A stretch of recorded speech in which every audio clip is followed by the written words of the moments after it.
Hai semuanya, balik lagi sama gue di Narasi Selatan Jakarta.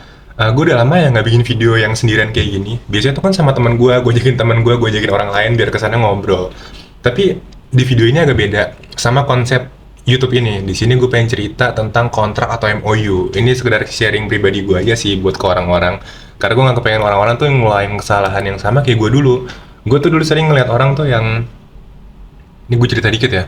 Gue ketemu orang, gue lihat dia, wah udah terpercaya orangnya. Akhirnya orang itu kerja sama dengan gue, atau dia jadi supplier lah, dia jadi vendor, atau sebatas kerja sama bisnis kecil-kecilan. Dan kita udah ngerasa orang ini nih cocok.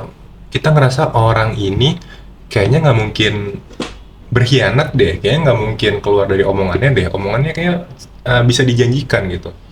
Dan ternyata itu semua keluar dari ekspektasi. Pernah nggak kalian ngerasa kayak gitu juga? Nah, biasanya nih sering nih kita yang baru-baru lulus kuliah atau fresh graduate, atau bahkan yang masih mahasiswa juga sering ngerasain udah kenal deket sama orang, sama temen atau sama siapapun lah.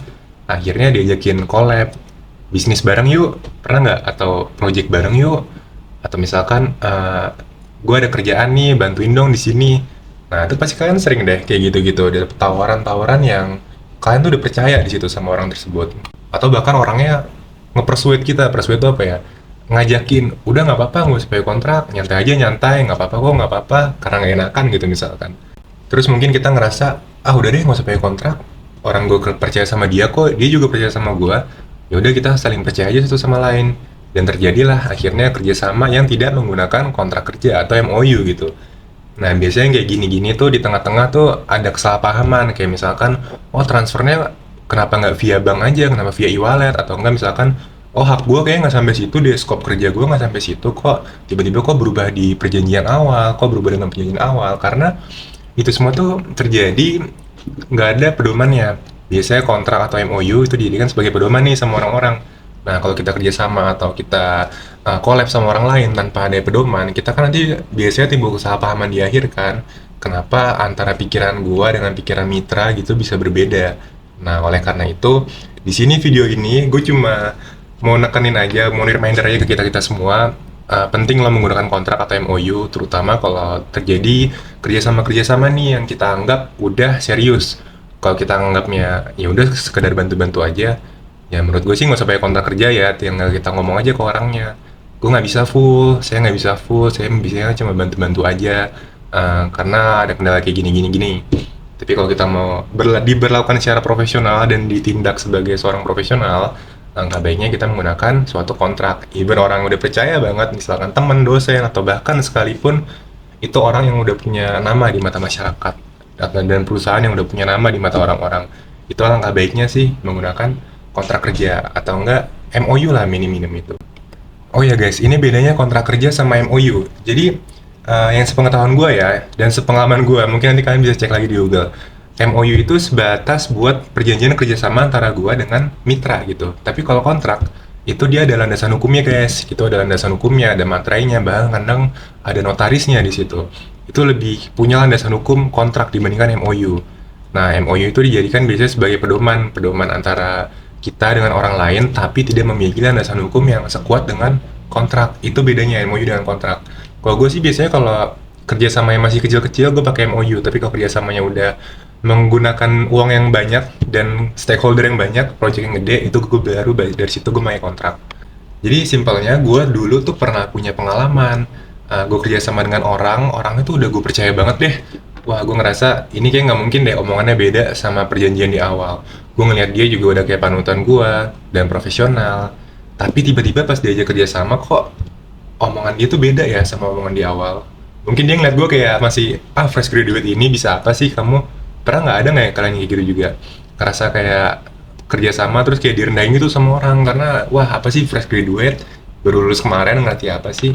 Itu gue pernah sekali kayak gitu. Terus gue juga udah pernah ngeliat perusahaan yang wah ini perusahaannya keren ya, kayaknya nggak mungkin deh kalau perusahaan kayak gini itu apa tuh namanya ya nggak sesuai lah dengan omongannya dia. Tapi ternyata pas gue jalin tanpa kontrak dan diiming-imingin oleh orangnya kayak udahlah nggak usah pakai kontrak, nggak apa-apa kok, aman kok, udah nggak apa-apa, kita aman kok, nanti kita bayar, kita transfer, nanti kita akan wah baik deh, pokoknya ngomongnya tinggi banget. Itu hati-hati tuh, kita semua harus reminder karena omongan orang tuh tidak berlandasan hitam di atas putih.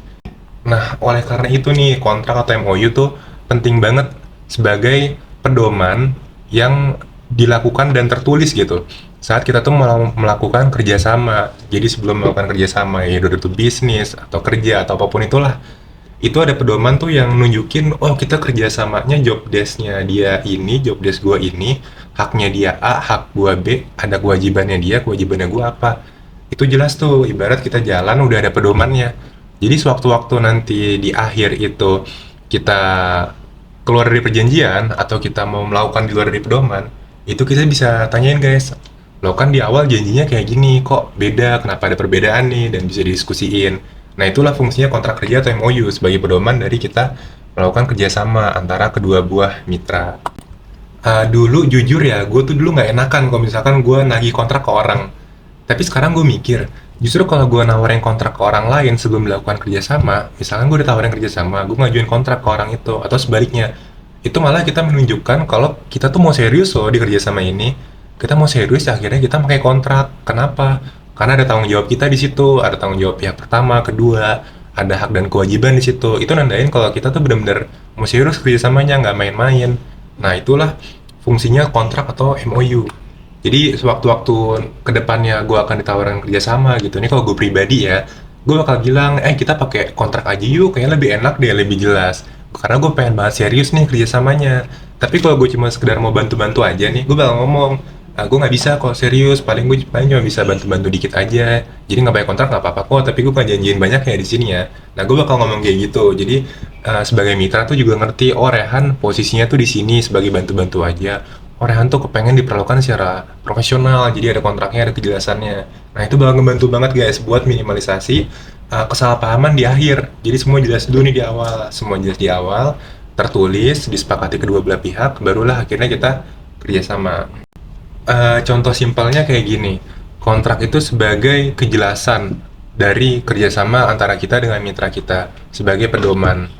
Sewaktu-waktu ada yang keluar dari pedoman, kita punya acuan yang konkret gitu. Ini ada acuan pedomannya sebelum kita mau melakukan kerjasama.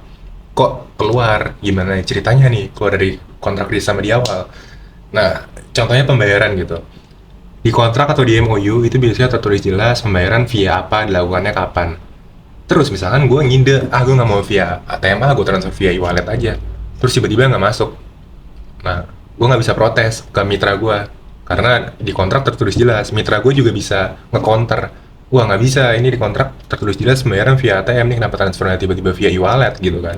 Dan gue juga mungkin juga mau transfer via e-wallet tuh juga agak ragu, karena di kontrak kan udah jelas via rekening, kenapa gue via e-wallet. Nah itu sebagai pedoman yang saling mengikat satu sama lain gitu. Nah, terus penting juga nih dalam kontrak atau MOU kerjasama, dipastiin setiap pasal-pasalnya tuh jelas. Jelas tuh apa sih? Ada kuantitasnya. Misalkan kerjanya berapa lama, ditransfernya ke rekeningnya siapa. Kalau hal yang bersifat general, kayak cuma yang sebatas-batas general lah, itu artinya kontraknya tuh nggak kuat guys, bisa-bisa tuh di counter nanti.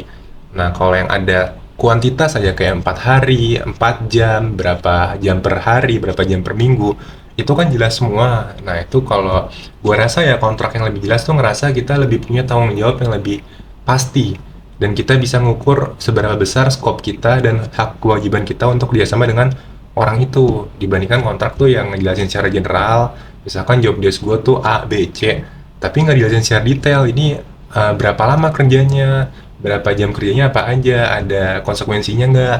Nah, itu gue kurang suka karena kontraknya tuh nggak kuat di situ. Jadi kalau gue pribadi sih gue lebih suka kontrak tuh yang jelas dan itu semua sebagai tanggung jawab kita dari apa yang kita pegang di kejelasan kontrak itu, guys. Nah, jadi pesan gue di sini, yuk kita sama-sama kita reminder masing-masing setiap kita mau kerjasama, seberapapun hasilnya, kayak gimana pun outputnya nanti, siapapun yang kita udah percaya banget sama orang itu, tetap yuk kita coba pakai kontrak atau minimal tuh MOU. MOU yang landasin kesepakatan antara kita dengan mitra. Jadi kita paham nih ada pedomannya jelas, baru deh akhirnya kita jalan.